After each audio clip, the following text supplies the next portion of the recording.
Alright guys, BLM here back with a new video. In this video I'll be doing a review of the latest season of Survivor Island of the Idols, which I think is pretty clearly a really rough season of the show. I mean, while there are things I enjoyed from it, the negatives from this season are really massive and really hard to ignore. Obviously, we'll talk about those things as we go through the season, but let's start off with some pretty general stuff first. Let's start by talking about the Island of the Idols twist itself, which was really weird. I mean, it was essentially just Ghost Island, but Boston Rob and Sandra were there to describe the games and advantages. And I have a similar problem with this twist than I had with Ghost Island, which is that again, a lot of these tasks and advantages were really unbalanced and really arbitrary, where one week you would have to beat Boston Rob in fire making, and next week you would have to remember Sandra's dogs' names, and sometimes you got an idol, sometimes you got a block a vote, which, I mean, obviously played out well on this season, but it is a very circumstantial power. But with that being said, it was fun to watch for me. I mean, I like the ridiculousness of, like, the giant head statues. Obviously, Boston Rob and Sandra themselves are fantastic TV, no matter what you do with them on the show. I mean, I love the reactions from them in the little box during Tribal. So having them back on TV was a success, in my opinion,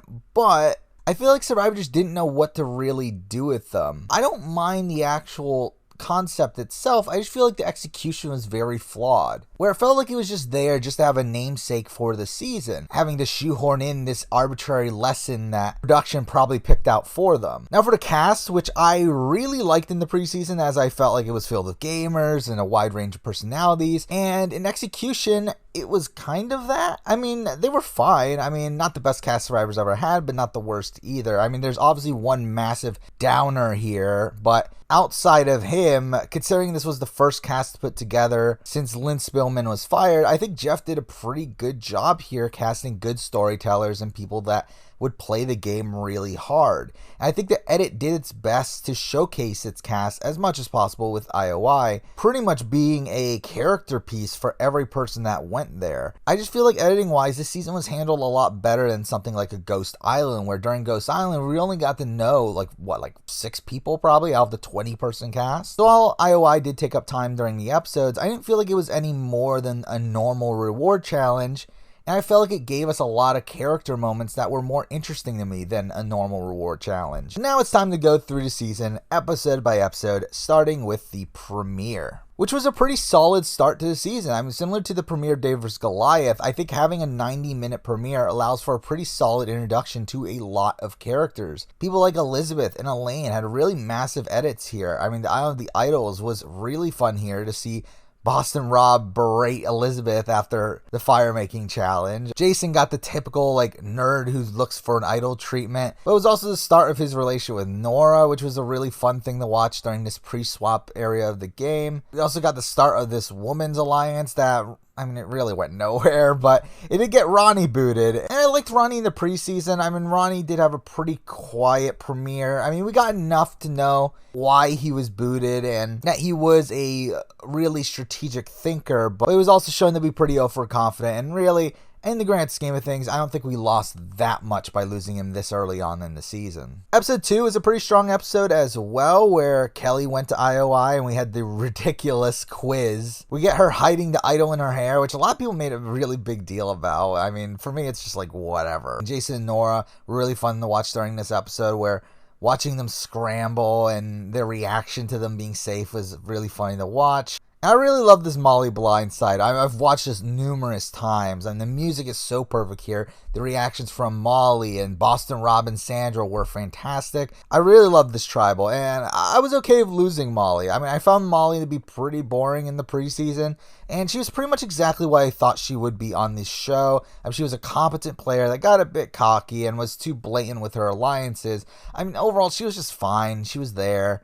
To be honest, I think she's probably one of the more forgettable people on the cast, though. Episode 3 was a much weaker episode, in my opinion, and while not void of fun, it lacked the interesting gameplay and fun character moments from the previous episodes. But the main focus of this episode, though, was Vince and him trying to steal the other tribe's fire. And obviously this task is one of the most ridiculous things I've ever seen on Survivor. I mean, this was very, very much Big Brother. This was like the sort of task you would see from like an America's Player or something. Like, it was really weird to see. But for him to be blindsided with the idol in his pocket by the end of the episode was pretty funny. Though I will say, I still found his boot to be pretty boring. I mean, I thought it was pretty well telegraphed that was going to happen. But I liked Vince. I mean, more than I thought I would in the pregame. He obviously came into the season completely different from a lot of the other people on the cast, and also not being physically strong.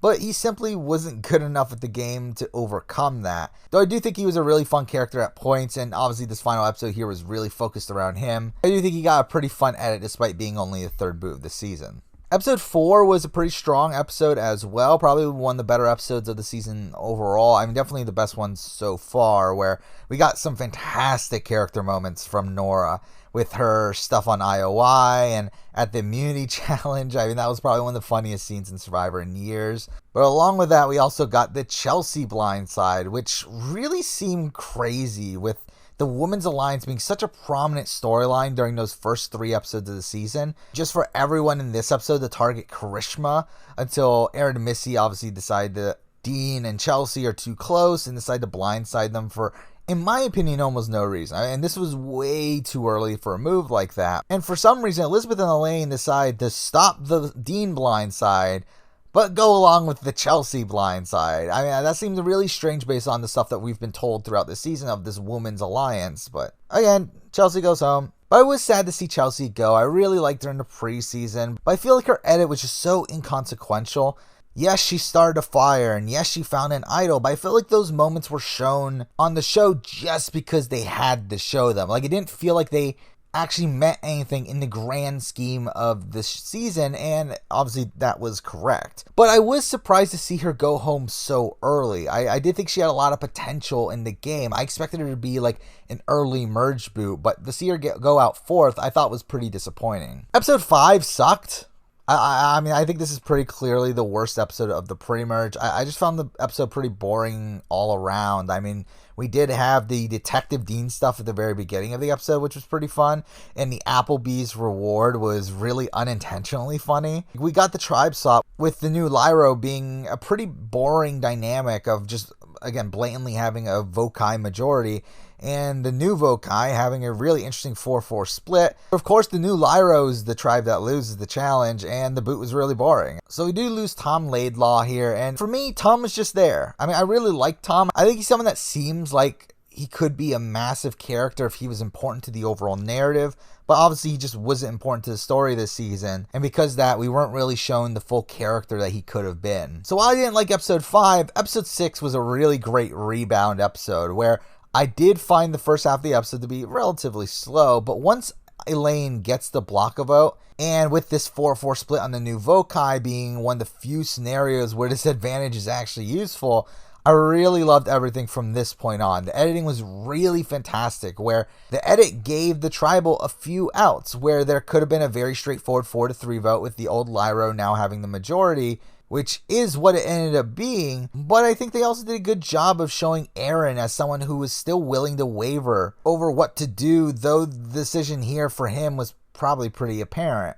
But I also liked how the show went through each of the old Vokai and went through like a list of reasons for why each of them could go home here. And in turn, never revealing who was the target led to a really fun vote reveal where the first Jason vote comes up.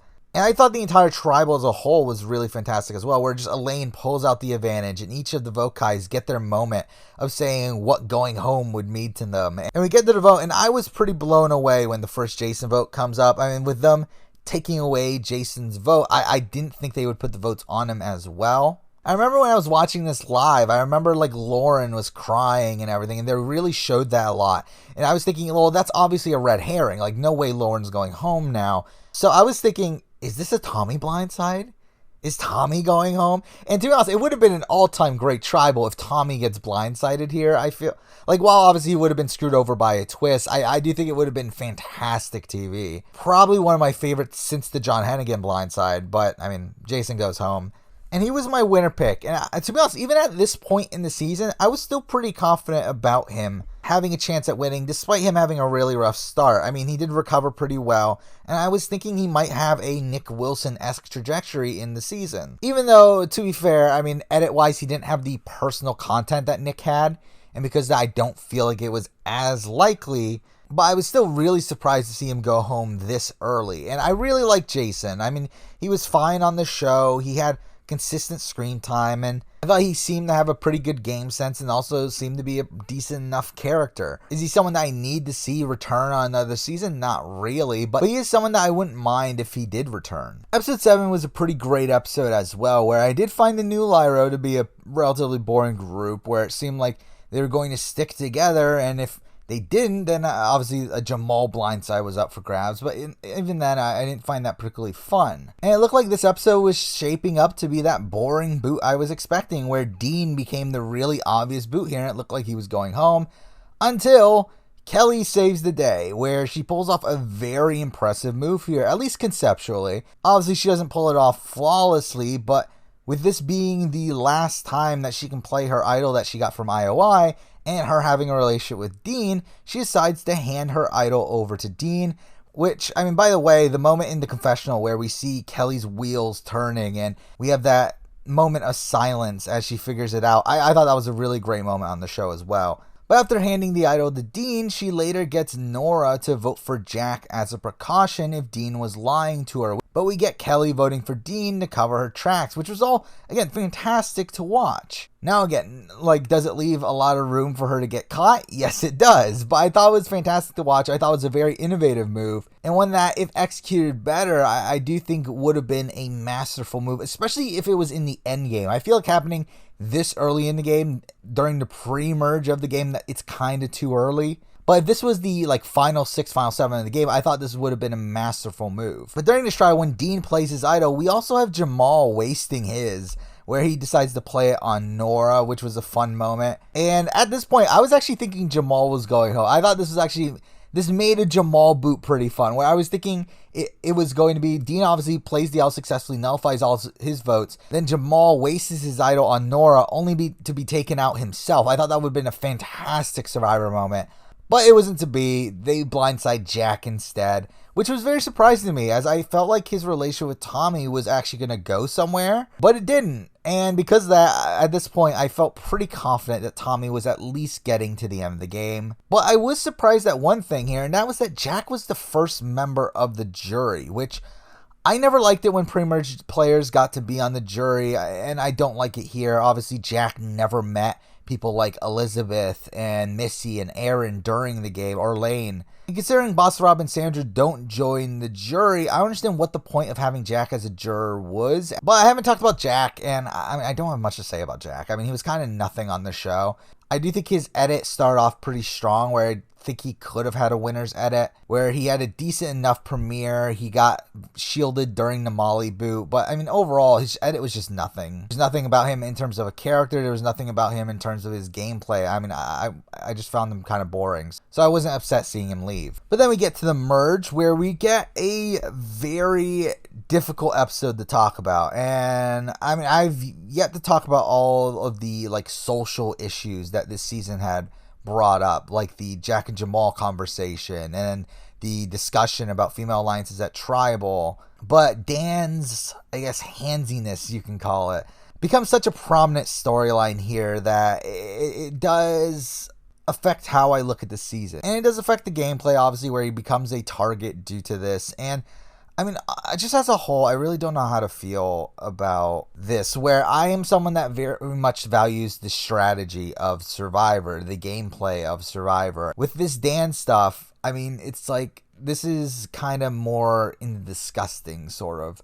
range of things. It's something that's just not fun. It's something that is just kind of upsetting that it actually happened on the show. The fact that it's there kind of does ruin my opinion of the season as a whole, but especially of this post-merge section of the game. But from a gameplay standpoint, the minority group does decide to target Dan because of this, and I feel like that's a terrible strategic decision to get rid of him at this point. Not necessarily because it's bad for the people that ended up being in the minority to vote out Dan, but more so because they were thinking that the other people weren't thinking strategically. I mean, with a cast of this caliber, like this cast is probably one of the most outwardly strategic casts in the history of the show, where like even goats like Dean and even like a Nora had their strategic moments. So for certain members of the cast to think that this strategic cast was just going to ignore the strategy for this one vote, I think is a complete misread on how these players played the game. And from a personal standpoint, obviously you get rid of him. He seems like a terrible human being, but it's like from a game standpoint,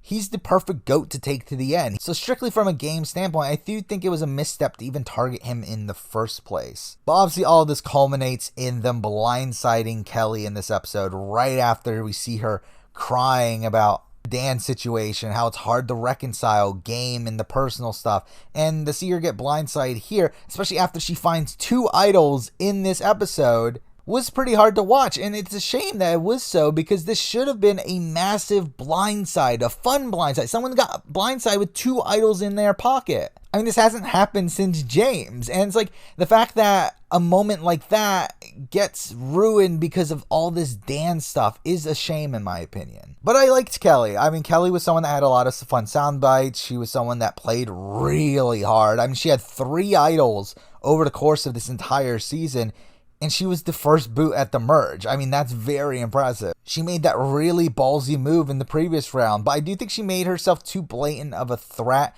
A lot of the people kept on talking about how smart she was, how strategic she was, and I feel like come the merge, she just couldn't recover from that. I mean, obviously she could have played one of her idols, but whatever. But let's move on to episode 9, which aired immediately after episode 8, and we get more of the Dan storyline. How fun, right? We get all the women who were in the last episode accusing Dan of stuff, like Missy, Elizabeth, now sucking up to him, pretending like nothing is wrong. And then we get the tribal, where the tribal took up a third of the episode, and it just left me with an entirely icky feeling. I'm kind of similar to how I felt after the Varner tribal in Game Changers. And for Dan to not even go home after all of this, like, made it an even tougher episode to watch. Not to mention even, like, the treatment of Janet during this episode. I mean, it's just, like, this is not a good episode of the show. Not to say there weren't interesting moments within it. I mean, obviously, this is the episode that Jamal goes home, but he does also go to IOI in this episode. And we have this ridiculous thing, probably one of the dumbest things I've ever seen on Survivor, where he gets punished for finding the note that tells him to go to IOI. He loses his vote. He gets the worst advantage I've ever seen on Survivor, where he gets to write his own advantage in pencil. And I mean, somehow this actually kind of works out, but obviously after he's taken out of the game. I really don't get how production thought this was a good idea, though. I mean, no one should believe this. But during this episode, we also had Janet finding the idol and continuing this recent trend of women finding idols. And unlike Kelly and Wentworth and Aubrey, she actually plays it. But she plays it for no reason. She was never going home here. And Jamal ends up going home. Jamal was a great character on the show. I mean, he's such an elegant speaker that whenever he talks about these social issues on the show, which, I mean, he did a lot, I think he gets his point across in a way that really resonated with whoever he was talking to. As a player, I think he showed a lot of potential, as I do think he had a good strategic mind for the game, but I don't feel like he was willing to get as aggressive as he really needed to. He obviously did rub some people the wrong way as well. He got overconfident at points, and that led to him being in the minority for most of the game. So really, he didn't play a good game of Survivor here, but I do find him a really fun character and would really, really like to see him play again. Now we're at episode 10, which was a weird episode to come after all of this Dan stuff, where it just seemed like they just completely ignored it, and they still for some reason gave Dan airtime here. I mean, mind you, not much. I mean, Dan did get the least amount of airtime of the season considering how far he got, but I mean, it's still really awkward to just see him there. But this is the episode where they split the tribes into 2 and had 2 tribal councils. I mean, let's talk about the purple group, where Aaron's name obviously comes up due to his challenge prowess, and he does actually go home. I found this pretty boring. I thought this was a pretty predictable result to me. But the more interesting group during this episode was the Karishma group, where Karishma found an idol. I forgot to mention that. That happened actually beforehand.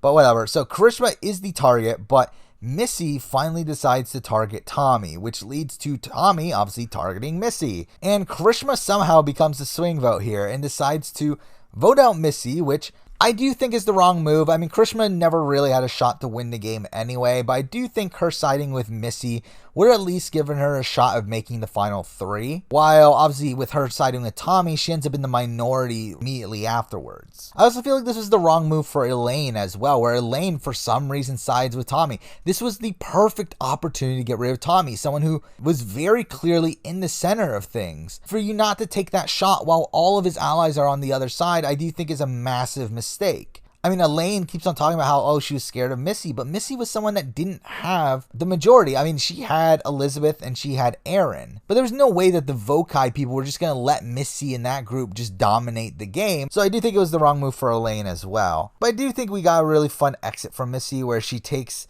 the time to talk to everyone on her way out. I know a lot of people didn't like this. I personally did. But let's talk about the boots. I really liked Aaron on the show. I thought he was a very solid villain.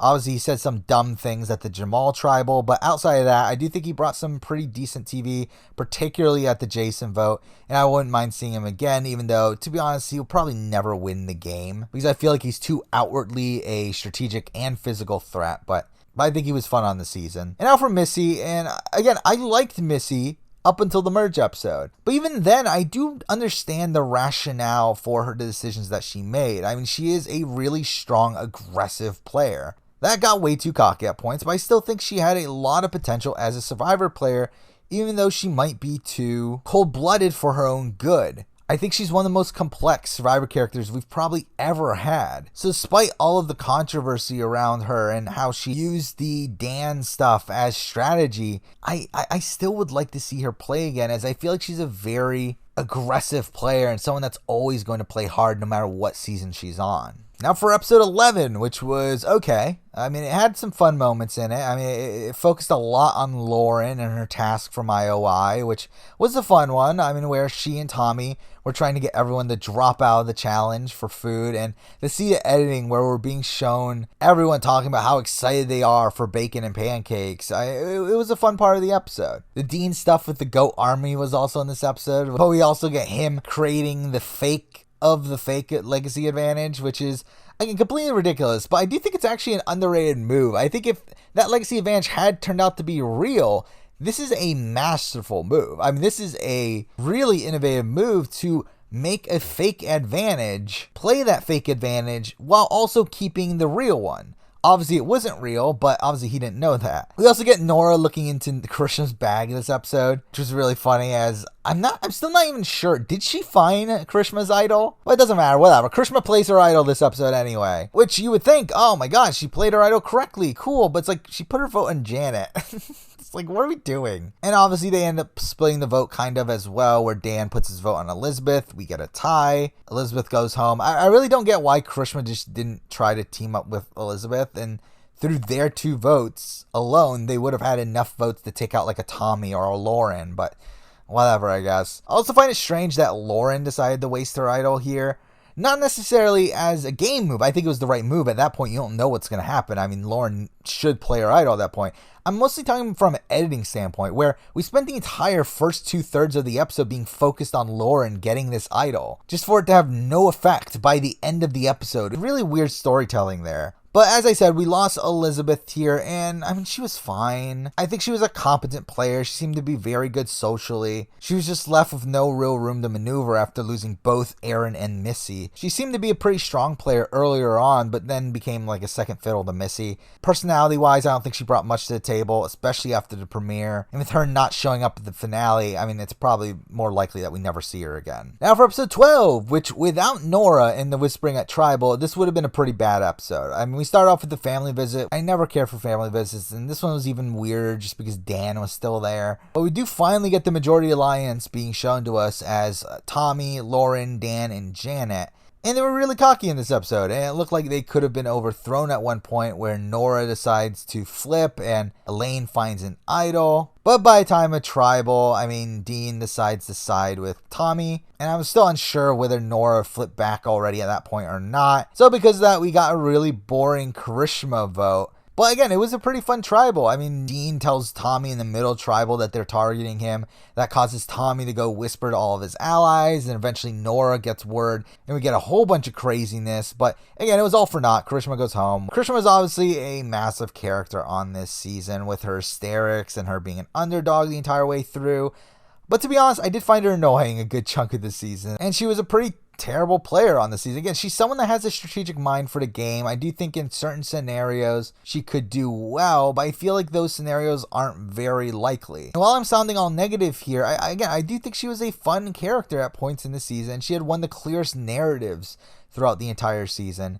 And I think she's someone that if she wanted to play again, she probably would be back for another season. But I don't get the vibe from her that she wants to play again. Now for episode 13, the penultimate episode of the season, which was a pretty weak one in my opinion. Without Dean's IOI visit, this would have been a straight up boring episode of the show. We do get a lot from Tommy and his endgame plans. We get Janet finding another idol. But as I said, the best part of the episode was Dean's IOI visit, which was just so weird to watch with how seriously they took a coin flip and Dean still thinking his legacy advantage was real. That was a pretty funny scene with Rob and Sandra, and they gave us a really good commentary during that. But out of this, Dean gets an idol nullifier. Now, all of these advantages that he had the choice out of were pretty bad. And in most scenarios, an idol nullifier is a pretty bad advantage. Obviously, it works out for him, but we'll talk about that a little bit later. But the rest of the episode focused on Elaine trying to get both Lauren and Janet to flip, and it doesn't work out. It's boring. Elaine goes home, but let's talk about Elaine first before we get to the end of the episode. And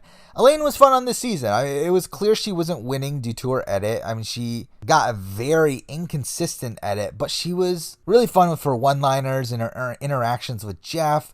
I don't think she was a great player. I think she made that missing move way too early. She wasted her idol at 8. So while it seemed like she was fantastic socially, no one was ever going to take her to the end. And I don't think anyone ever takes her to the end on any season. I don't think she really has the ability to make it there herself either. So while she's someone that probably wins a jury vote 99% of the time, I don't think she ever makes it there.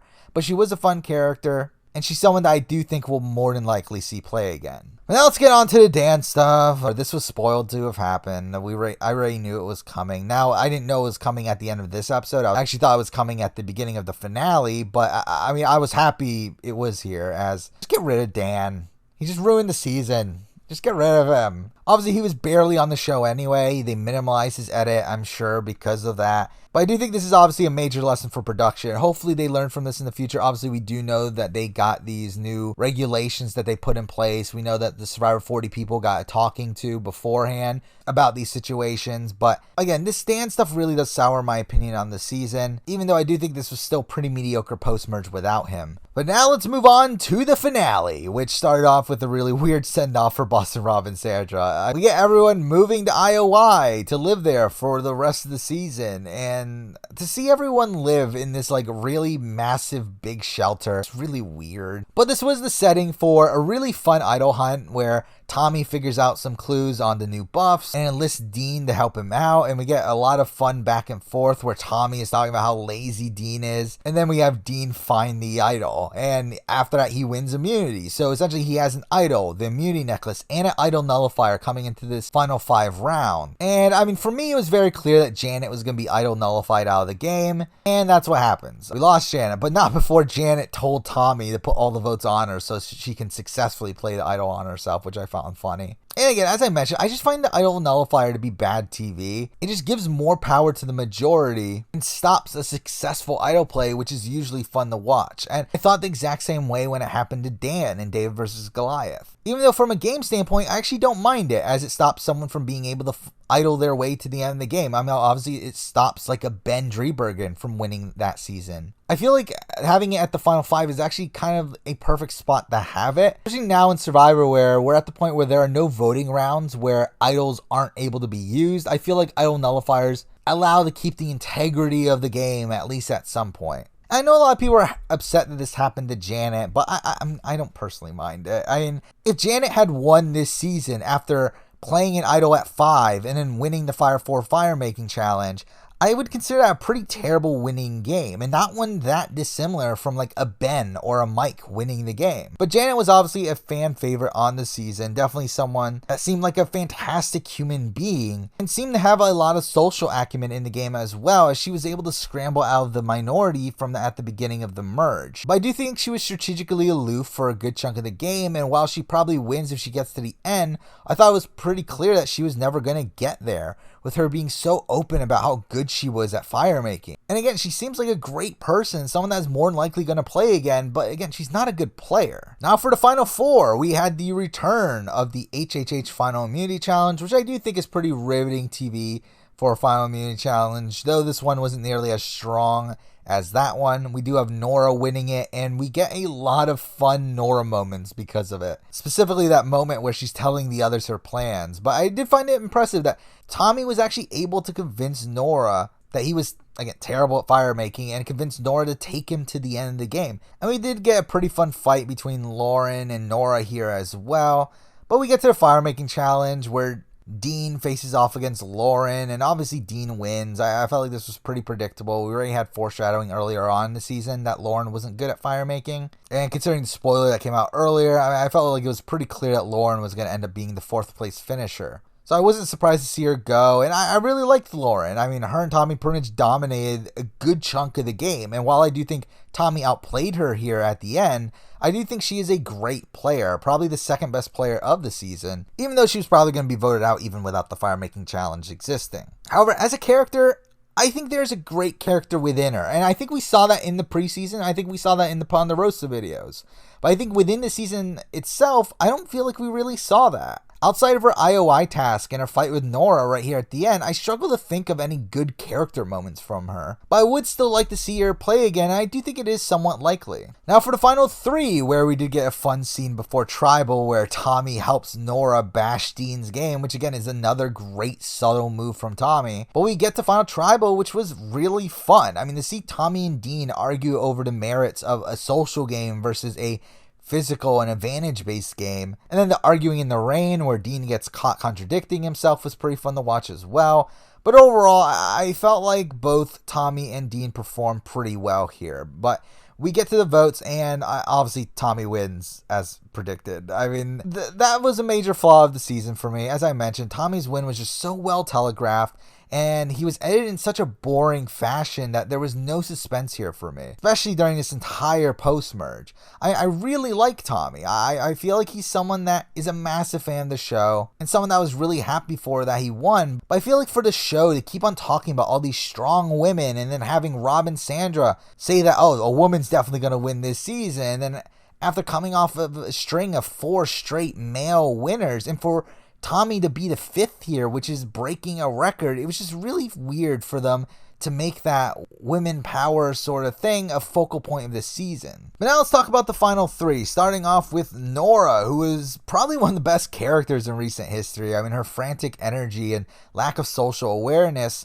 led to some really great moments, some of the best moments of the season. And she is a major bright spot in this really, really dark season. While she wasn't the best player in the world, or really a good player at all, she was amazing TV and someone I would really like to see play again. Now for Dean, who coming into the season seemed like a really boring, douchey bro, but he became a really fun character in his own right. I mean, getting a lot of doofus moments with the legacy advantage and him telling the entire tribe to split the vote. But even outside of just being a character, he was also a really innovative player. Again, I really liked his move of making a fake legacy advantage. He really turned up his game at the end by winning immunities and finding an idol and winning that idol nullifier and playing it successfully. And while these things aren't things that I personally value in the game, obviously some people do give merit to it. But I think he has a mind for the game, and I think if he was able to end up in the majority from earlier on in the game,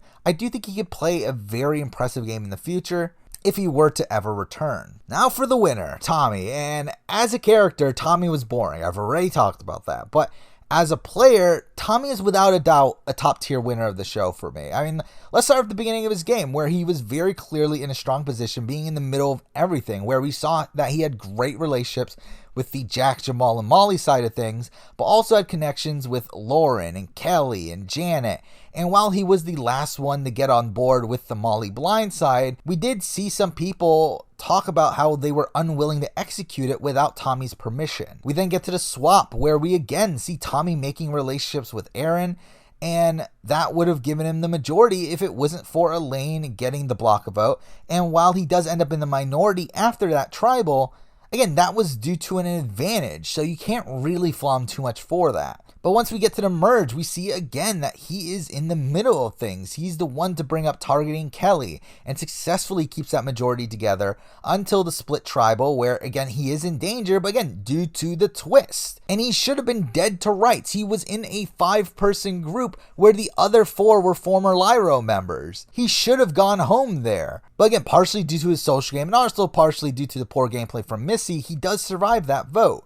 And then we get to the final 8, where Tommy does get in a bit of trouble again, but the target was Lauren, and Lauren wins immunity. So again, without that, he wouldn't have been in trouble to begin with. But even then, it's his relationship with Dean that saves him there, and he dominates the game from that point forward, being a central figure in the game due to his relationships with literally everyone left in the game after the Karishma boot. And he's able to get rid of his biggest competition and biggest allies right at the end, being instrumental in both the Janet and Lauren boots, and he is very clearly the best player of the season, and he was able to do it without idols, without advantages, without immunity challenges.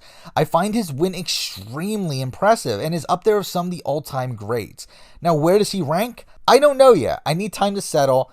My initial thought coming into the finale was I looked at him as a very Wendell level winner, which is the very bottom of the top tier, like kind of around the 13, 14 sort of range. But I do think after this finale, I think he made a lot of really good subtle moves, and also with him not even needing to go to fire making, and him never winning an immunity challenge, never using an idol, never needing all of that, I think he bumps up a bit. I think he's probably closer to around where Jeremy is at this point, probably within the top 10, probably bottom of the top 10. So again, Tommy is a great winner of Survivor, just a really boring character. So now for the final verdict on the season. I didn't care for it. I mean, while there are great moments during the pre-merge, from the post-merge on, the predictable winner edit mixed with the Dan situation really soured my opinion on the season to where I actually considered putting it right at the bottom at one point. But there are some colorful characters and a couple really fun rounds that do keep it above the very bottom of the barrel, but it does probably land in a similar spot to where I would put something like a Ghost Island, which is probably in the middle of my bottom tier. So yeah, that is my review of Survivor, Island of the Idols. And with that out of the way, we're finally ready for Survivor Winners at War, Survivor 40. And I'm probably more excited for this season than I have been for any other season in the history of reality television. And I'll obviously be doing videos on that season once that season comes out. I do plan to cover it in some fashion. Still haven't decided on exactly how I plan to do it, but we'll figure it out when it comes. But for now, that's the video. That's my review of Island of the Idols. Thank you for watching.